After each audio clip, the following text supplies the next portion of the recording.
ప్రధాని నరేంద్ర మోడీ అధ్యక్షతన కేంద్ర కేబినెట్ సమావేశం ముగిసింది. రైట్, దీనికి సంబంధించి మరింత సమాచారాన్ని మా ప్రతినిధి లివిల్ లైవ్ లో అందించేందుకు సిద్ధంగా ఉన్నారు. లివిల్, చెప్పండి, ప్రధాని నరేంద్ర మోడీ అధ్యక్షతన కేంద్ర కేబినెట్ సమావేశం ముగిసింది. దీనికి సంబంధించి మీ దగ్గర ఉన్న పూర్తి అప్డేట్స్ ఏంటి? ఏదైతే ఆపరేషన్ సింధూర్ పేరిట పాకిస్తాన్ ఉగ్రవాద స్థావరాలపై అర్ధరాత్రి 1:45 దాడులు చేశారు. దాడుల్లో జైషే మహమ్మద్ సంస్థకు సంబంధించిన కుటుంబ సభ్యులను కూడా మట్టుపెట్టినట్లు ఇప్పటికే తెలుస్తుంది. ఈ నేపథ్యంలోనే కేబినెట్ సమావేశంలో పలు కీలక అంశాలను కూడా చర్చకు వచ్చినట్టు తెలుస్తుంది. ఈ అంశాల్లో ప్రధానంగా ఇదైతే పాకిస్తాన్ ఉగ్రవాద సంస్థలకు సంబంధించి మొన్న పహల్గామ్లో జరిగిన దాడికి ప్రతీకారం తీసుకుంటామని చెప్పారు. ఉగ్రవాదాన్ని అంతం చేస్తామని చెప్పేసి గత కొద్ది రోజుల క్రితమే నరేంద్ర మోడీ ప్రకటించారు.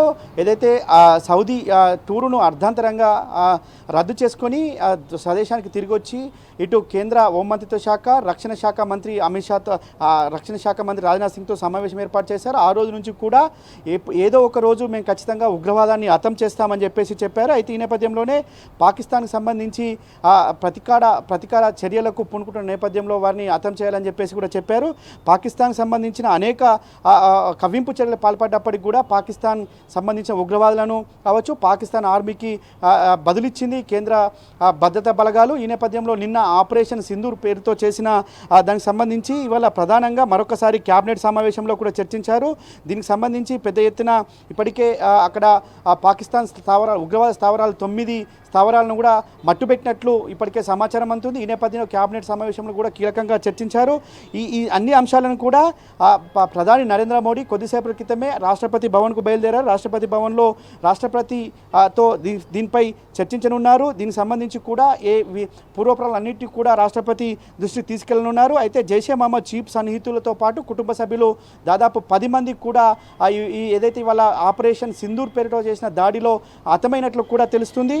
ఈ భారత్ ప్రతీకారం తీర్చుకుంటామని చెప్పేసి భీకర స్వరాలు వినిపించినప్పటికి కూడా ఇవాళ భారత్ దాడికి భీకల్లా కూలిపోయినాయని చెప్పుకోవచ్చు. వారంతా కూడా ఇవాళ నేలమట్టమైపోయారని చెప్పవచ్చు. అంతేకాకుండా ఈ చర్యలన్నింటినీ కూడా ప్రధానంగా భారత ప్రధాని నరేంద్ర మోడీతో పాటు ఏదైతే రక్షణ శాఖ మంత్రి రాజ్నాథ్ సింగ్, అటు హోంమంత్రి అమిత్ షా కూడా ప్రత్యేకంగా పర్యవేక్షించారు. త్రివిధ దళాల ఉన్నతాధికారులు కూడా ఈ సమీక్ష సమావేశంలో పాల్గొన్నారు. కేబినెట్ సమావేశంలో కూడా దీనిపై ప్రత్యేకంగా చర్చించారు.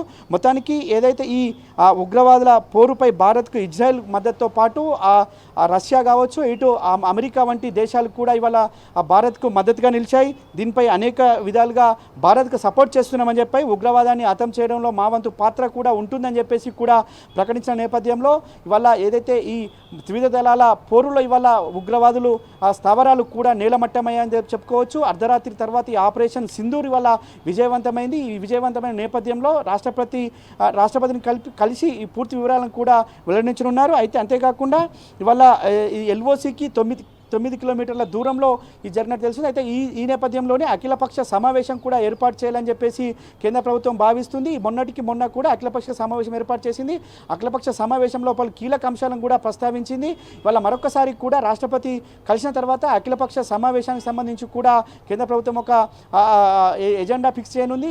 అఖిలపక్ష సమావేశంలో ఎలా ముందుకెళ్లాలి, ఇప్పటికే సింధు జలాల ఒప్పందం కావచ్చు, ఇతర అంశాలలో పాకిస్తాన్ ఇరకటంలో పెట్టిన నేపథ్యంలో ఈ అఖిలపక్ష సమావేశంలో కూడా పలు కీలక అంశాలను కూడా చర్చించనుంది. నిఖత్. Right, thank you లివిల్.